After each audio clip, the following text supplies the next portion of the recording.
So hi everyone, my name is Juan Gonzalez. I am the Pathways Director for Education Systems Center, and you are attending the session called Middle Skills Pathways and Beyond. So today's session is called Middle Skills Pathways and Beyond, Raising the Ceiling on Programs of Study and Entry-Level Occupations. It's going to be focused specifically on kind of this notion of a middle skills occupation, higher than a high school diploma, lower than a bachelor's degree. We'll get into some frameworks and terminologies and kind of a new kind of unique design of a solution on the middle skill pathway by National Louis University. The agenda today, we're going to go through a little bit of introductions. I'm going to walk everyone through some background and related projects being done by Education Systems Center around middle skills pathways and terminology. We're going to provide some frameworks and some of that terminology. And then we're going to spend the bulk of our time doing a deep dive introduction to Accelerate University, a new specialized program and pilot by National Louis University that I have come across and heard about. And I think it is an excellent example of kind of the thinking and the forward-looking progress around middle skill pathways and occupations. I highly encourage everyone to be active with Q&A in the chat box. As you all know, this webinar is being recorded and we will edit it down to kind of the selected key components. And of course, I've shared kind of the slide deck in the chat, but after I'm done presenting on my end, I will continue to kind of put the slide deck link in the chat box for folks who want to kind of keep accessing the deck for some other hyperlinks as well. I'm going to introduce myself once again, Juan Gonzalez, Education Systems Center, and I want to allow kind of the folks of National Louis to introduce themselves and their titles. So if you go, starting with Aarti and then Thackston. Hello all, I'm Aarti Dhupelia, Vice President for Undergraduate Education and Dean of the Undergraduate College at National Louis University. Thanks for having us.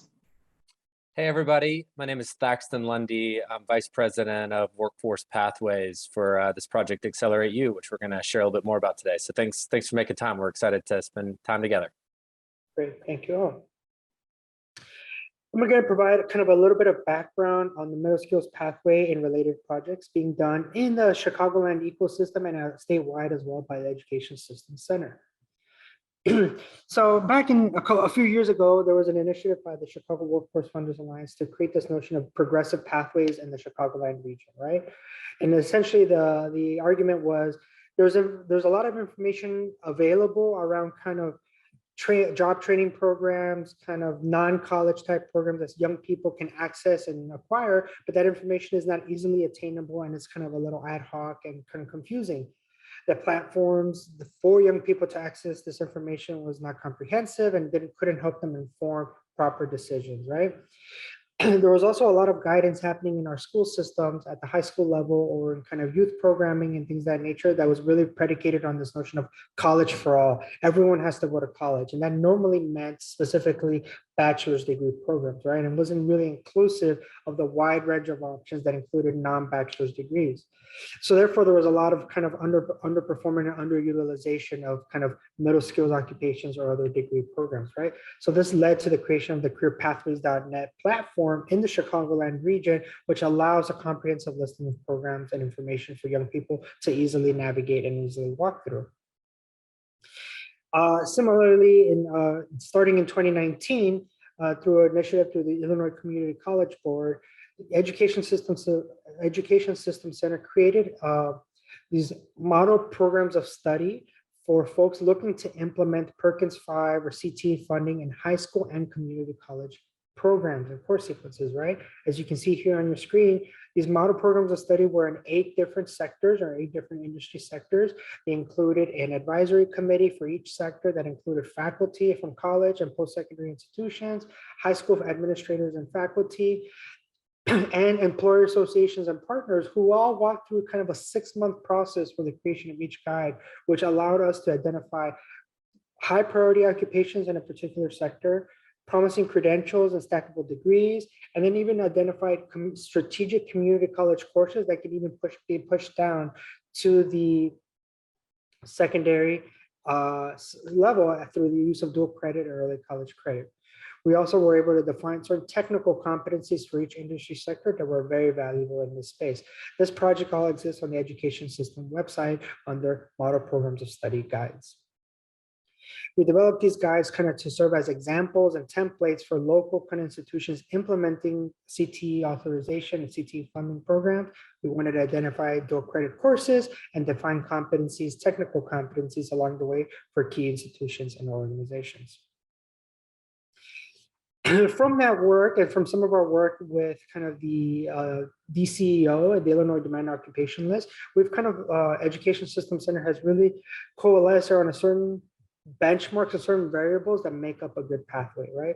Number one has to be looking for a pathway or creating a pathway that has a targeted entry-level education, right? Are you creating a pathway that has a certain entry level of education that is reasonably attainable? Some examples of this could be like a high school diploma with on-the-job training or a bachelor's degree or things of that nature. And you should narrow and create pathways with a specific area of education in mind. Next, pathways should be created around kind of with specific wage targets, right? Like should your pathway shouldn't just be any occupation, but you should be targeting and benchmarking to occupations with certain wage thresholds. And those wage thresholds can be the minimum wage. They can be something like above minimum wage. Specifically, we have been using in education systems projects this notion of a living wage occupation, right? Living wage is defined by the MIT's living wage calculator for the state of Illinois. You can also narrow the living wage calculation for certain regions within the state. And you know that is something that has become a very common practice for us as we create and talk about pathways, to define pathways by their wage scale and specifically the median wage of someone in that occupation in their career. And last but not least, when creating pathways or we're choosing what pathways to create or benchmark to or kind of promote in your spaces, really should be thinking about the number of job openings for that occupation, right? Are job openings going to grow? Are they in demand currently? And is there career opportunities or expansion of that sector over time? You'll see here in this kind of in the slide deck, this hyperlink will allow you to kind of select on some kind of information that has been pushed out by the Department of Commerce and Economic Opportunity around demand occupations and what is a viable use of WIO funds. And also we'll kind of, and you can also find that kind of use of living wage criteria, job openings and education levels in our model programs and study guides as well. For us, you know, whenever you're targeting kind of pathways, you really want to find a pathway that hits and touch upon all three variables in a unique and special way as a really worthwhile occupation and a worthwhile pathway. I'm now going to get us into some framework and terminology that we find very helpful when creating pathways and talking about pathways and creating programs of study for either our students in high school, students in community college, or even for those of you working with adult learners and the adult workforce as well, right? Some key framework and terminology as you create your programs and pathways. So as you see here, we at Education Systems for many years have been using this kind of model, this kind of framework for a career pathways framework, right? Which is a pathway included individualized planning, some career-focused instruction and technical coursework, some work-based learning, and some attention to core academic subject areas. And what we would argue is that young people or adults can then proceed in a pathway from left to right, earning more occupation, earning more skills, earning degrees, stackable credentials until they are accessing more occupations with higher earning potential, earning associate's degrees or bachelor's degrees. And along the way, they could even earn something like industry credentials or the college career pathway endorsement, which is a distinction for high school students with some specialty in pathway. Our realization has become that as for high school students graduating, moving on to secondary, adult learners, this process or this diagram is potentially too linear, right? And then in reality, the post-secondary success and post-secondary access of many young people in our society is a little more of a game of chutes and ladders than kind of a straight monopoly sequence, linear sequence around a board, right? People have some success, they access certain coursework, they access certain opportunities, but then they hit a barrier along the way and they fall backward and have to restart again, right? So this infographic, I think, encapsulates our realization that pathways are a chutes and ladder process, and a better, more robust model should include opportunities and different ways that young people can enter the pathway space and kind of the workforce and educational systems. As a result of that, we created in 2020 a middle skills pathway system framework that I think is still somewhat linear, but creates more opportunities for entry and exit points for young people accessing occupations and pathways. As you'll see here, first, there's a lot of folks who normally would access a pathway through community college programs, right? In rural and downstate Illinois, most of the workforce training and even education happens in community colleges, where you can access things like basic certificates, advanced certificates, or associate's degrees, and many times can start working straight from there. There's some of those community college programs have something like a guided transfer, right, where you can earn your associates and keep your education, your foundation going at the bachelor's degree level at a university, public or private. We've also seen kind of the creation of high school students entering pathways as early as freshman, sophomore, junior year of high school, right? They are earning their high school diploma, they're engaged in a pathway space or a program of study that is seamlessly, hopefully, in transitioning them to that community college program and pathway as well. But what we're also seeing is that there's a lot of adults with a high school diploma or a GED that still need to want to access pathways, and they do so sometimes by kind of finishing up their high school education or entering into the community college system, or in the Chicagoland area, entering into like a bridge program as well to try to continue along the pathway. But speaking of those bridge programs can happen through a nonprofit organization, a community college, or some post-secondary institution where it's an adult looking to get better language acquisition, get a high school diploma, and then re-access the pathway space as well.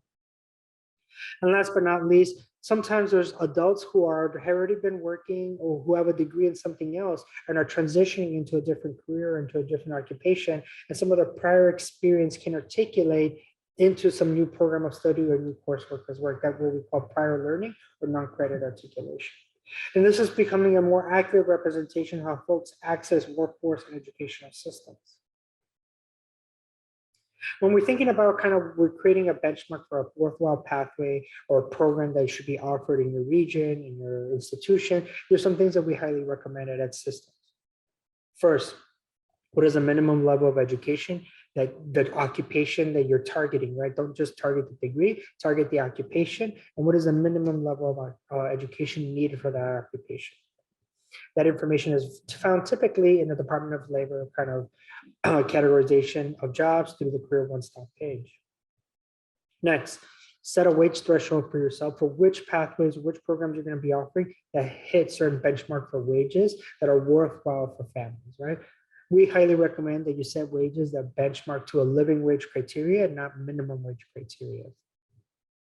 Living wages can also adjust based on the size of the family.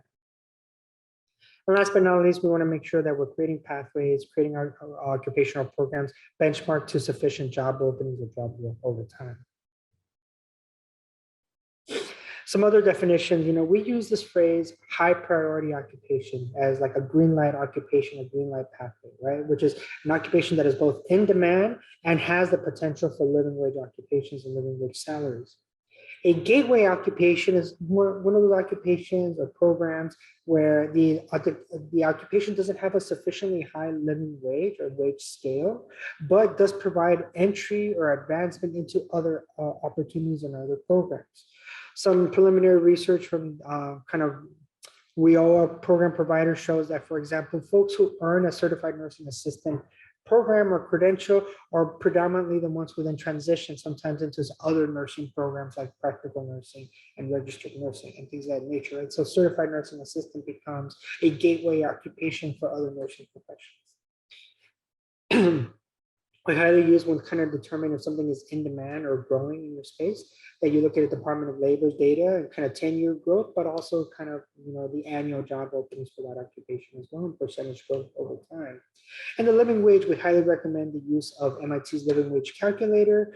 We at Edge Systems kind of try to target something as at least 85% of the living wage to sustain one adult with one child in the Chicago Naperville area or in the statewide region or in your metropolitan statistical area. That is up for you to choose. But we really suggest the use of living wage benchmarks and criteria, not just minimum wage benchmarks and criteria. Living wage can generally be understood as the minimum salary you would need in order to cover the cost of your living expenses, right? Pay all your bills. It does not include the contribution towards savings, by the way, right? The living wage is not, you're not contributing towards savings in the purchasing of property or wealth. It's just to sustain yourself. And that living wage will adjust based on the size of your family as well. You'll see here in the slide deck, the link to the MIT's living wage calculator, where you can select the state. And when you select the state, you can then kind of select for living wage calculations by county or by metropolitan statistical areas. So for example, in the Danville area of Illinois, the living wage for one adult who sustains one child is approximately $27.83 an hour, right? The poverty wage would give you $8.29, and the state's minimum wage, this row might be outdated, is $10 an hour, but the state's minimum wage is increasing. But it just shows you the gap between the minimum wage and the living wage for some of these kind of occupations or some of these regions of the state. In terms of pathway progression strategies, we've come to realize that there's a lot of ways that folks, young people or adults, young adults, even trying to enter kind of the job training and college sector can progress in their strategies, right? Many times people enter into bridge programs through a nonprofit organization or kind of at the local community college that prepares them with like English skills or writing skills or high school diploma to then move on to post-secondary. There's a lot of non-credit articulation of prior learning that can count or get credits at the community college level. And of course, there's pathway progression strategies. There's also a section here that we've come to realize that at Systems is called acceleration strategy, right? These are strategies by which individuals can earn promising credentials rapidly and strategically in order to more quickly advance in their kind of academic endeavors, right? This involves the use of prior learning or competency-based education, programs of study. One example of acceleration is going to be our example being shown here today through the National Lewis University's Accelerate Youth program. I'm really excited to kind of introduce that program shortly. As a result of our work and thanks to the support of the Bridges for Brighter Futures and the Kitchen Foundation, we've at Systems have come to realization that some certain overall system recommendations are needed for the creation of pathways, specifically this notion of a middle skill pathway, right? Middle skill pathway is an occupation that takes more than a high school diploma, but less than a bachelor's degree, right? And essentially is what we highly recommend is that there's a focus on promising credentials. Promising degrees, certificates, or industry certifications will land you a job in a priority occupation, right? That there should be the expansion, acceleration of non-credit articulation that bridge people into promising credentials, and that really adults should progress from high priority occupations along the pathway. They shouldn't be prepared for just an entry-level role. When you're creating a program, creating high school programs, community college programs, so the end goal towards a high priority occupation should always be the end goal. And people and young people or adults should be prepared for that awareness and they should keep accessing those goals. Some of the work since our concept of middle skills pathways began in 2019 is that we've provided technical assistance and support to local organizations in the Chicagoland area who are working with kind of young people, young adults, using the careerpathways.net website and kind of industry sectors to kind of navigate that website. We've also created a community of practice among Bridges and middle skills grantees to share best practices around kind of continuous improvement of pathways, participant engagement, and kind of articulating strategies towards kind of some of the middle skills programs, middle skills pathways in the community college system. Last but not least, we've done some kind of two phases of, we've done one phase of deep dive analysis into certain sectors called in information technology, health sciences, manufacturing, education, childcare, and transportation, distribution, and logistics. This next spring, we're going to be focusing on 5 new sectors in finance and business, architecture, construction, and energy, arts, communications, AF&R, culinary arts, and human and public services. You can find all that work at this website here, our middle skills occupation websites, middle skills pathways website, where we talk about kind of some of our recommendations, some of our research, what are the types of occupations and roles and promising credentials that programs should be benchmarking to using the living wage criteria that we've set forth. I highly recommend everyone kind of look at these and look for a particular sector that you have in mind. Essentially, the takeaway point is always, you shouldn't just be creating programs and pathways to dead-end job. You should be building programs and pathways to kind of stacking and ever evolving occupations. And these are kind of an initial first look at how you should be navigating certain sectors for those types of occupations.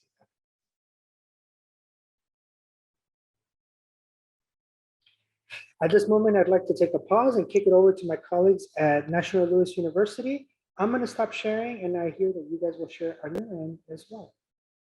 Great. All right, let me go ahead and share. All right, can you all see that? Yeah. Yes, we're good now. Great. Okay. All right. So thank you so much, Juan, for all the great work that you are leading, and thanks for everything that you just shared. You're a tough act to follow, but Thackston and I will do our best here. Again, my name is Aarti Dhupelia, Vice President for Undergraduate Education and Dean of the Undergraduate College at NLU, and appreciate the chance to talk with you today. I'm going to start by giving you a very brief introduction to NLU, and more specifically to undergraduate education at NLU, because we made a number of advancements to undergraduate education at NLU over the past 6 or 7 years, really with a goal of trying to create an example of what Juan has described as this proposed pathways system framework, to be more responsive to the range of learner needs and backgrounds, while also ensuring strong alignment to labor market needs. So I'll give you an overview of that work broadly, and then turn it to Thackston, who will do a deep dive on Accelerate U, which, as you've heard, is our new stackable credentials division at NLU, which is growing rapidly, and we believe is helping us to better serve the range of learner and employer needs. So for background, NLU, as you may or may not know, is a private nonprofit institution that has always been committed to serving diverse students, from our founding as an institution to train immigrant women to be kindergarten teachers to today, where we serve approximately 10,000 students annually, including 4,000 undergraduates. And I should note that just 5 years ago, that was only 1,500 undergraduates. And so with undergraduate education being a focus, as far as you can see, the resulting growth that has come from that. At the undergrad level, we are proud to be serving 70% Pell eligible, 70% first generation college goers, and 70% Black and Latinx students. And as a result of our growing our support for undergrad students over the past few years, through the programs we've added, we're now serving the continuum of undergraduate learner needs, regardless of where they are in their education journey, by offering multiple paths, all focused on one mission, which is economic mobility. So in the undergraduate college, we're focused on driving equity in bachelor's degree attainment and employment, serving 3 different populations. 1, your traditional age first-time undergraduates joining us right out of high school in what we call our Pathways program. 2, direct transfers coming to us from community colleges with associate's degree in what we call our Direct to Success program. And then 3, adult degree completers who return to college as part-time or full-time learners, and who usually have earned some college credits but never completed their degree. And all of these students benefit from our holistic approach to reimagining higher ed, which I'll tell you more about in a moment. And then, of course, Accelerate U, which Thackston will tell you about, again, is focused on driving rapid employment and economic stabilization through short-term credit-bearing stackable credentials for un- or underemployed adults, and for recent high school graduates on a path to a bachelor's degree, if that's what the learner wants. So through all of this work, we are trying to build what we believe is the university of the future, and what we believe provides a framework to meet all learner needs. And that's really a portfolio of affordable degree pathways designed to catapult historically overlooked and underestimated learners towards economic mobility. So with that said, in the undergraduate college, we achieve that in a number of ways. We are among the most affordable bachelor's degrees in the state of Illinois at about $10,000 per year, which means 0 out-of-pocket costs for our lowest income students after you apply federal and state aid. We have broad access admissions requirements, only asking for a 2.0 GPA and no test score requirements. And we offer a very convenient course schedule that's tailored to the needs of students who are balancing school with work and family responsibilities. So our Our first-time freshmen attend class on campus only 2 days per week. The rest of the work is online. We also now offer a virtual option for those 2 days of synchronous learning. And our adult and transfer students can attend daytime, evening, online, weekend, part-time, or full-time. So they have a range of options. And then down here, under our approach to eliminating barriers to success, we have clear course pathways to degrees, so students don't waste any time taking the wrong courses. We have small class sizes, so faculty really get to know students, and our faculty are very skilled in hybrid in-person and online learning experiences. We have a very high-touch, data-driven student support model, so that no student falls through the cracks. Every student is assigned a success coach who monitors their attendance and grades weekly and reaches out to connect students to added support if they're struggling. And we offer a variety of wraparound supports like tutoring, counseling, food pantry, emergency funds, all of those things. And then we embed intensive career development support throughout the undergrad experience in classes, including the Brave and Accelerator, which we offer, as well as in coaching outside of class, particularly because so many of our students are first gen and may not be getting that support through their own personal networks.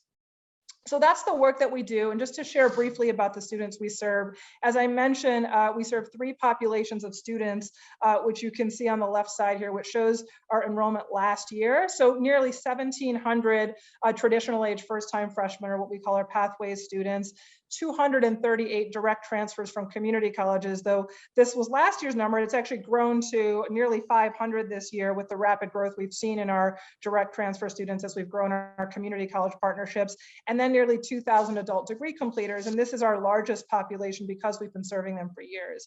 On the right side, this is specifically looking at our traditional age first-time undergraduate enrollment right out of high school.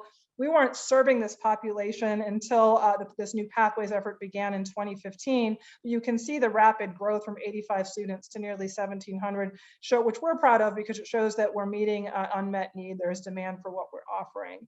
And in terms of outcomes, they aren't listed here as I was trying to keep this brief, but I will say that our early outcomes are promising in terms of graduation and employment rates, and that we are beating industry benchmarks, but we definitely want to keep improving our outcomes. So we're always piloting new initiatives in the spirit of continuous improvement and innovation as we learn and see, additional student needs arise. So with that being said, one of the things that we have found over the past few years in the undergraduate college is that one of the biggest reasons students do not persist is because they need to work more hours, because they need to make more money now, and they wish there were a way to earn more money while in school.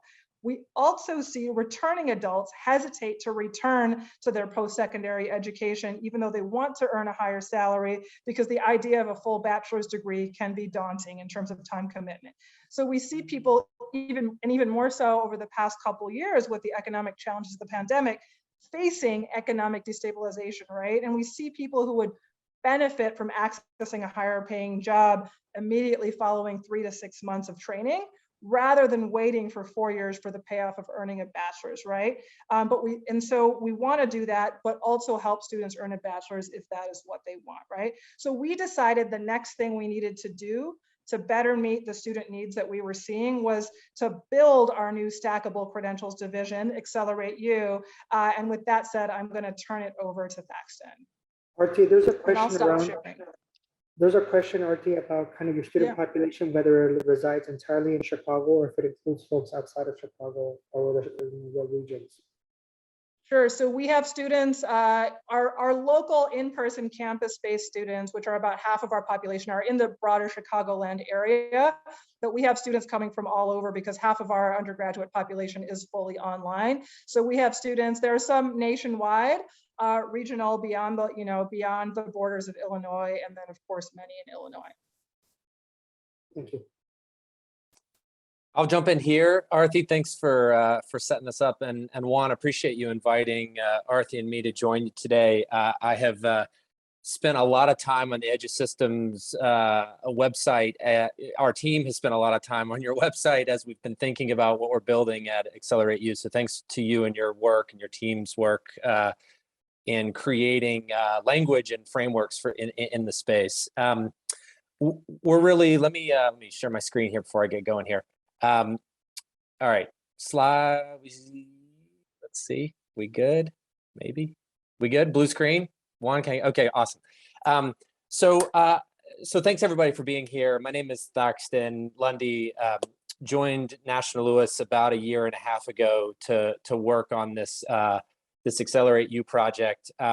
My goal for today is really just to get you up to speed on what we're doing and how we're thinking about this at National Louis, to build on a lot of the concepts and ideas that Aarti has already shared with our work at the undergraduate Pathways program for National Louis. And I also come to this conversation far from an expert on all things pathways.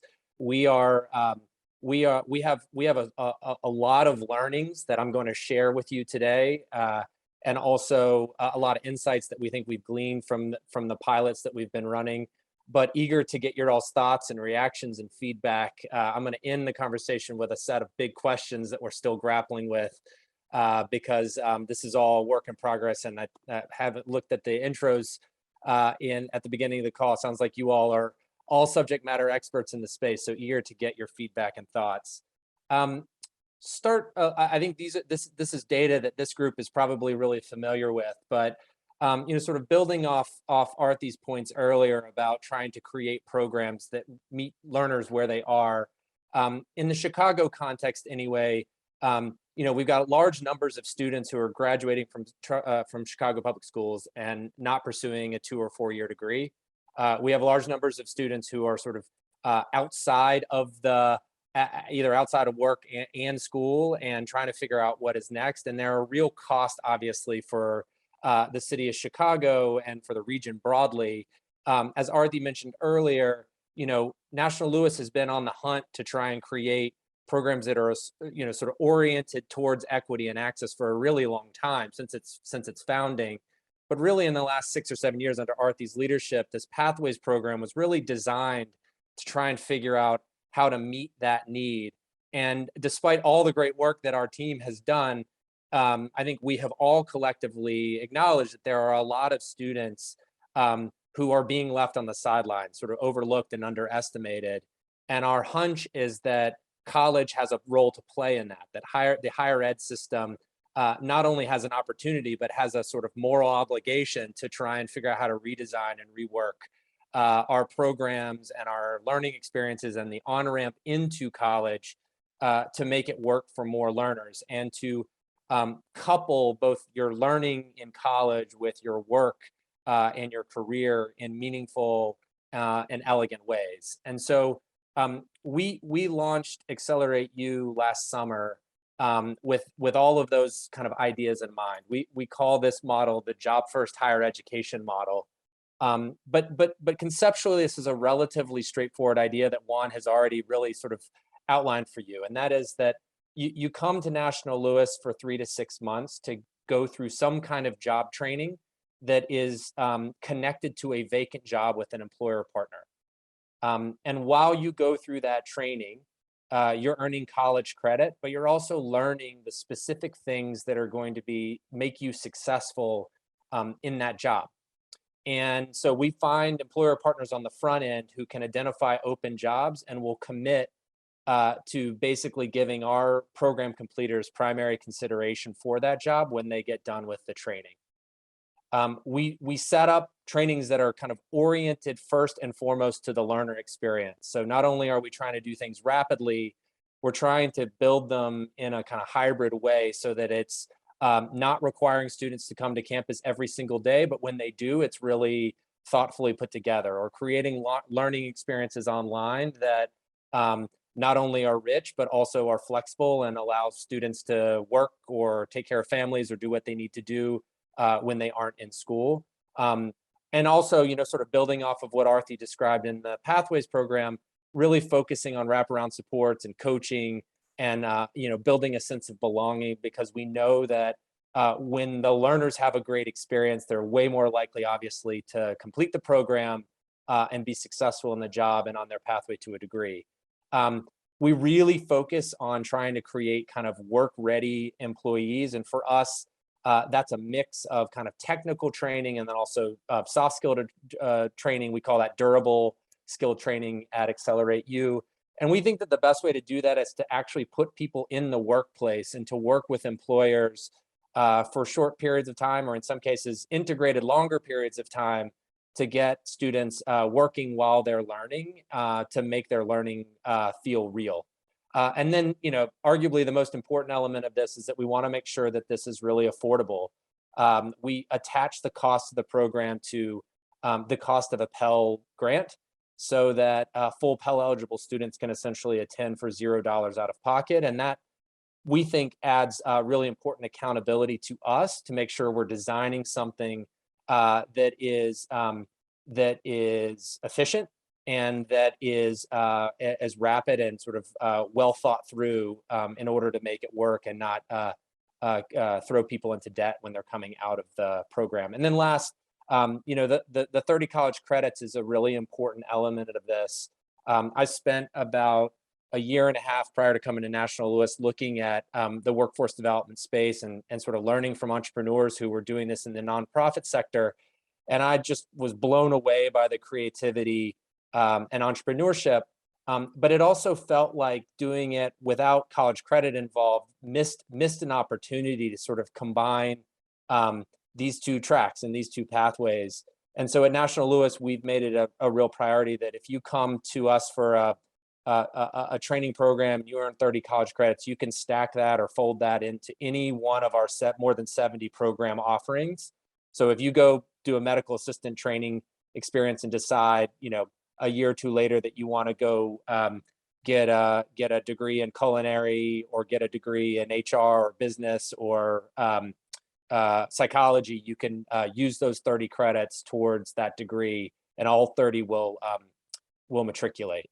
And then obviously when there are job experiences that come with or trainings that come with an industry recognized credential, we think it's really important to associate that with the work so that people have something that they can take with them, the sort of medallion that they can take with them that's transferable if they leave Chicago or move somewhere else around the country that transfers with them. We get a lot of questions about sort of who this program is for and who we're trying to serve. And, Aarti touched on this a little bit earlier. We think about this broadly in kind of three categories of learners, though obviously in the real world, learners sort of often mix match these different categories, and people have different kinds of experiences that they bring with them. So far, we've been mostly focused on this the left side group, the sort of recent high school graduates, so sort of 20, 21-year-olds. We'll talk a little bit more about our pilots in a second, but these are folks who are getting their career started. We have a handful of learners who are kind of in this middle group who have been working in retail or doing other kinds of jobs and are trying to get into healthcare.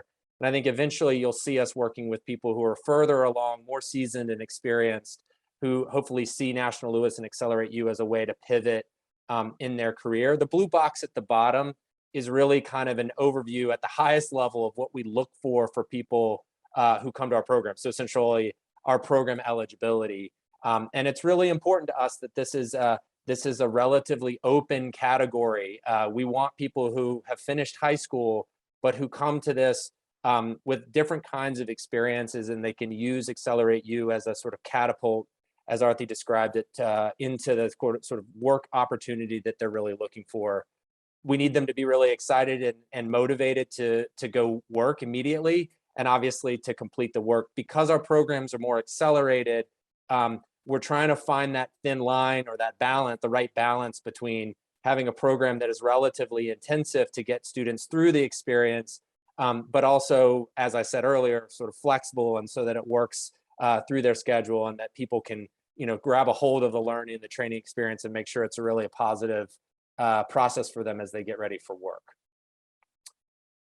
We've touched on this a little bit, but we're thinking about how, as Juan described it, how we sort of set people up to be able to get on different kinds of pathways through college.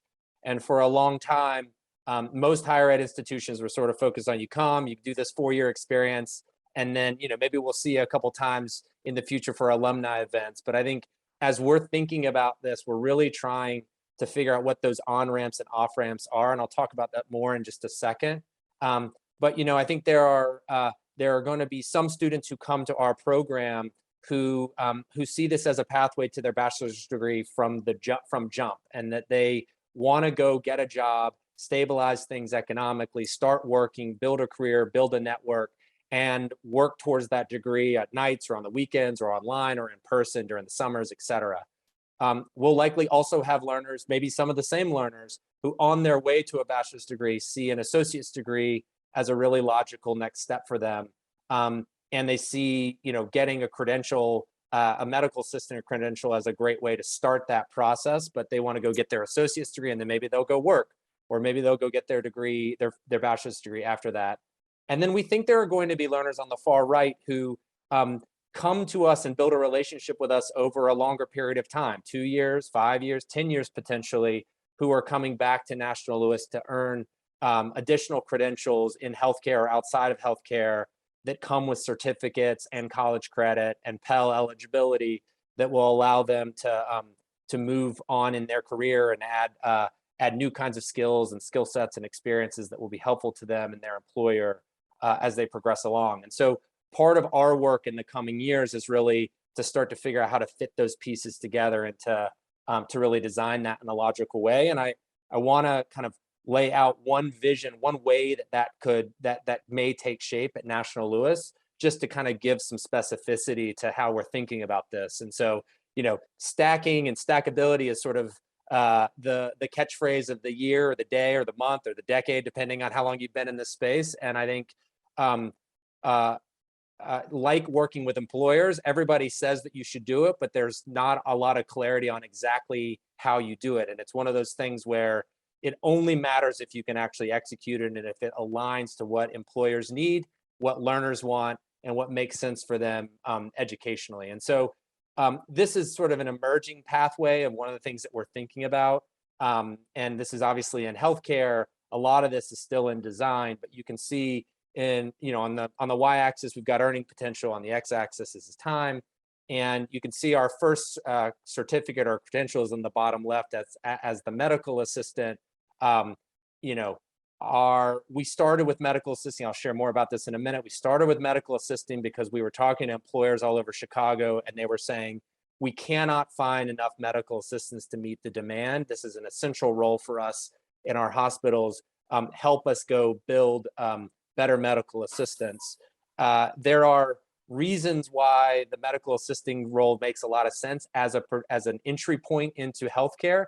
There are also reasons why it's really important to us, as Juan described, with livable wages, that 16 to 18 is not high enough and not where we want to be if you've got a kid in your life, or if you're part of a family. And so we're starting there, but this helps you get a sense of both where we think learners can go over the time horizon, and also what those steps would take. As I just said, very few learners are potentially going to do this step exactly. They may start with the medical assistant and then go work for a year, take a couple classes at National Louis, maybe jump into a medical record certification in a year and a half or two, start working towards their associate's degree as they go. But the point is that these steps, as we build it, these steps will all fit together. So you aren't sort of starting over each time, but you're kind of working towards that degree and working your way up both the wage ladder, but also the experience and sort of career ladder, or maybe chutes and ladder, as Juan described earlier. The one point that I want to make here before I kind of move on from the point to talk a little bit about the medical assistant training itself is, we are thinking a lot about this wage issue. And, I've had a number of conversations, some people on this call, others, about sort of what we can do as a training partner to try and move the wages up. And what's been really interesting is, we have 4 or 5 partners here in Chicago, employer partners. And I think partly because of COVID, partly because of where the healthcare industry is right now, and partly just because the economy more broadly, there's just enormous demand for medical assistants. We are meeting probably 20 to 30% of the demand of our partners right now, not to mention new partners that we could be meeting or working with. And I think what that has put us in an interesting position of recently is to be able to go to them and say, well, we actually are working with other partners that are offering more money and offering signing bonuses and offering better healthcare packages and offering more and better compensation. So in order for us to work together, we want to move you up as well. We want that to move up, or otherwise we'll just be able to send more learners to those other places that are doing it. And so, we aren't going to be the all-time solution here, but I do think that we're seeing some really interesting opportunities as a higher ed institution and a training partner that's got, sort of a higher view, a higher level view of kind of what's happening across different employer partners, to leverage that and to do something that's good for our learners, and our program completers. Thackston, I do have one quick clarifying Please, yeah, question. thank you. In the previous slide, I think there was a question about, is National Louis able to offer associate's degrees, or do those have to be accomplished through community college partners? Thank you very much. Yeah, so we are able to offer associate's degrees. We are not doing that at this time, but we're good to do that. We did that in the past, and we think that now that we've got this sort of Accelerate U program up and running, that the associate's degree could be, and I want to emphasize, could be a really good answer for students. I will say, just in full transparency, I'm not hearing a lot of employers come to me right now and say, what I really, really, really need are people with associate's degrees in medical administrative management. I've got this as more of an example because I think there are going to be employer partners that are doing that, and I think that there is demand. But we want to try and, we're trying to design based on what we're hearing from employers first, and also what we're hearing from learners in terms of what they want. And so I think for us, the credentials are a clear place to focus. I think our hope and goal is to build something in an associate's degree, but we want to make sure that that's something that where there's going to be demand sort of on both sides of the marketplace. Thank you very much. Let me just talk. I'm going to hit really quickly on sort of what we're doing right now, and then I'll try and get to some of the results and the lessons learned, and open it up for questions and more of discussion. I want to reduce the amount of time that I'm talking, but I want to try and get through this so that you all have the sense of what we're working on and where we're building. This slide sort of outlines the overall kind of program model of what we're doing for medical assisting. It is a relatively traditional model for medical assisting training. It's faster and shorter, but it's basically training on the front end, followed by an externship, followed by a hire. I think the place where there is innovation and where there's even more innovation possible, I think, is figuring out how to get the right mix of online and in person. I think one of the things that we've gotten from our pieces of feedback we've gotten from our students is that they love the training, but they want to be with their instructors and their coaches in person more. I think that's partly a COVID thing. I think it's partly a human behavior thing. But I think we're trying to figure out how to get that mixed in the right way. But essentially, you start with your 16 weeks of training. You're in cohorts of 20 to 25 students. You meet with your instructor basically 2 nights a week on Zoom. You meet with your coach, 1 90-minute session a week on Zoom. And then you're doing work 2 to 4 hours a week, depending on where you are in the program, or sorry, 2 to 4 hours a day, I should say, to get through the content that's on our learning management system. You're watching videos, you're doing readings, you're doing online activities, discussion boards, etc. And then you sit for your certification exam at the end of those 16 weeks. So you're taking your cert exam and doing some what we call skills labs that are kind of in-person prep sessions for the externship. And then in the white box on the right side, you then head into your externship. Here are some of our employer partners right now in Chicago. You're working for about 4 weeks, 5 weeks on site at a hospital, almost basically full time. And then you're interviewing for a full-time job at the end of that session. I should say that, as I said sort of at the beginning, this is a relatively traditional arc of getting ready to be a medical assistant.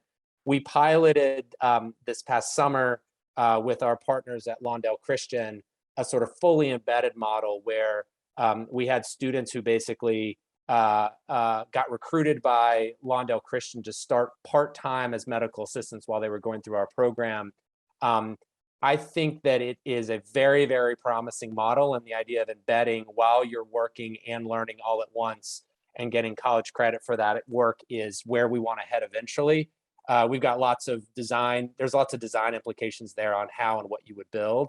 But I think, rather than having these two boxes side by side, at some point, we may pilot or try to kind of stack those boxes so that they're kind of happening throughout the experience. You could shorten the length of the program even more if you had people who were working while they were learning, and then you would alleviate the need to go get the part-time job in retail or in food service or otherwise to make ends meet if you could be paid while you were going through that program with the employer. So we're really interested and excited about that as a model in the future. Just real quickly about our pilot this summer, I thought it'd be helpful to share kind of what happened this summer and what we're learning and what we're seeing. So this is a basic breakdown of the group that we had join us. Most of our students came to us either through our employer partnership. So Lurie Children's Hospital, as you all may know, runs a summer program for high school students or high school graduates. That's a way for them to get to know Lurie Children's Hospital. We enrolled quite a few students from that program who were looking to try and get their certification so they could start work. We also recruited from a handful of high schools in CPS and in Chicago. We have, barely scratched the surface on sort of high school recruitment for this program. We have opened it up, kind of using largely NLU's recruitment funnels and channels. But I think we've got a lot of work to do there to increase where and how we're recruiting, especially from graduating high school seniors and students who are 1 to 2 to 3 years out of high school trying to figure out where and how to get their career started. The one small point I would make here is that one of the places where Aarti and I are spending a lot of time is, we have students who come to Pathways and then stop out. They have family needs or they need to go work, as Aarti mentioned. And to date, we haven't really, our coaches have worked like really, really hard, obviously, to keep them in the program, do everything possible to keep them in the program. But it's possible that Accelerate U could be an interesting pathway for them midstream at the undergraduate college. In other words, to sort of continue the relationship with them, go get them a job, help them keep earning some credit, keep them in the family at National Louis, and then bring them back into Pathways once they're working and they want to continue on with their courses. Similarly, this is a great on-ramp into the work that Aarti and team are doing as well. So they could start with us and then go continue on with their degree. So we're really going to be spending a lot of time in the next 12 to 18 months focused on how to kind of build that and make sure that that's a really smooth process. This is some of our early data and early results from our pilots. We ran a cohort in summer, in fall, and winter. Our fall crew has just started their externships. Our winter crew has just started their training, so we've got a little ways to go. But for our July group, we started with 20 students. Basically, 16 students completed the program, and of the 16, 15 are now working as medical assistants. So we're really excited about that as sort of a promising sign that we're onto something. But we've just got a lot of work to do and a lot of lessons learned from this experience. I'm cognizant of our time, and I want to kind of sort of fly through this a little bit. But tons of lessons learned so far on how to make sure that the learning experience is really rich and good and strong. How to continue to build out our team at Accelerate U to make sure that we've got the expertise and the instructional efficacy in-house to be really successful. And then, as is the name of the game for this work, we're really focusing on how to kind of create the kinds of supports, academic supports that places like NLU are really great at in a 4-month model, not a 4-year model. And so how do you assess what learner needs are faster? How do you make sure that you wrap those supports even faster? And how do you make sure that you're creating an experience so that when those barriers come up, if and when those barriers come up, you're ready and you can support learners on their way through it.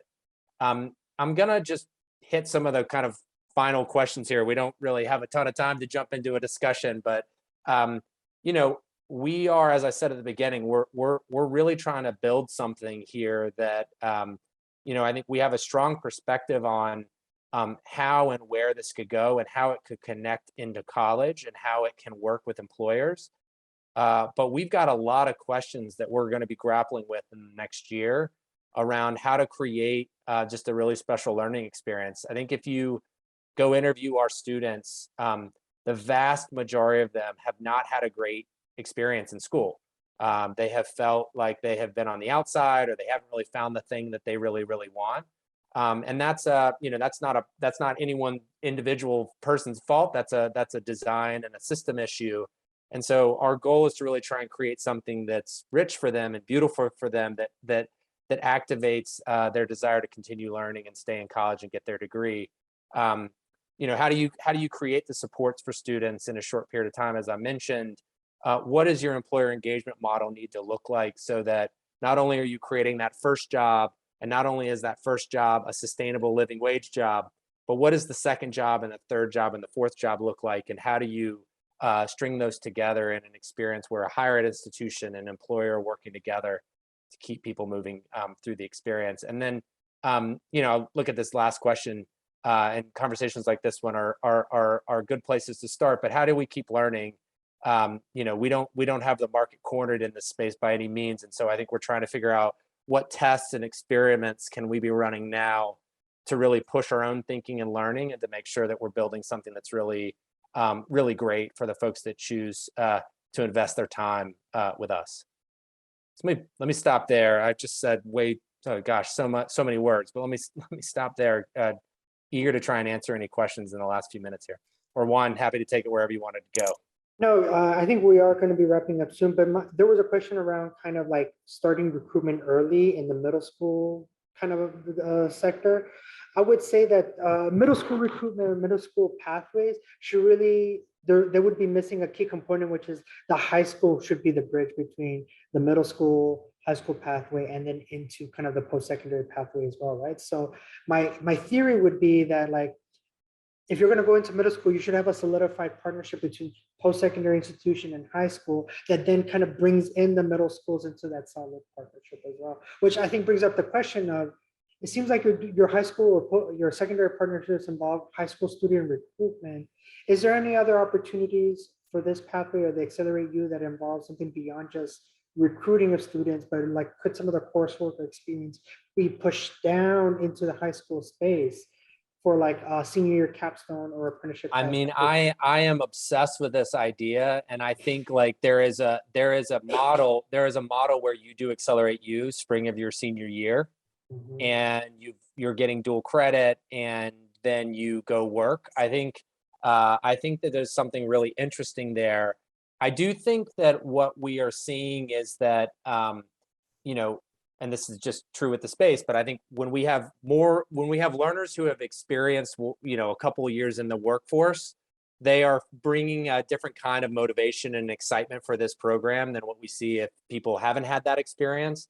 And I think that like what I would want to make sure we're doing is designing something that is built for and meant for high school students and fits into their experience of being in high school. And also, I think it just would call on employers to play an even more intentional role in sort of helping us to design and build something so that it's really logical coming out. There's no reason why you need to wait until you're 21 or 20 to do this, right? Like it's possible that you could do it when you're 17 or 18.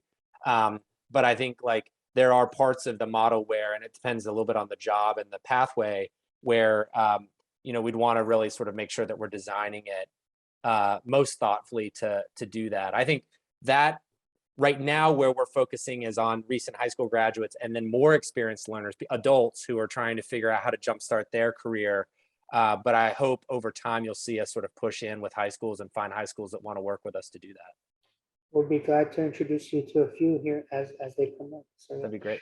Is there any other questions? I do want to kind of somewhat curate the chat, but I will kind of keep this webinar open or this meeting open a few minutes past the end time of 3 o'clock. If anyone wants to stick around and ask me some questions or have some pressing questions that maybe Thackston or Aarti couldn't answer, that I can document and kind of send over their way. So I really thank everyone for joining. It is now 3 o'clock. And if you can, if you have any more pressing questions, write them in the chat now, stay behind and let me know, and I'll make sure Thackston and Aarti, but I really want to thank you both for sharing and providing information. It's been such a great and interesting conversation. It's just so great to see thoughtful consideration of the adult and student experience every step of the way. So really appreciate that work.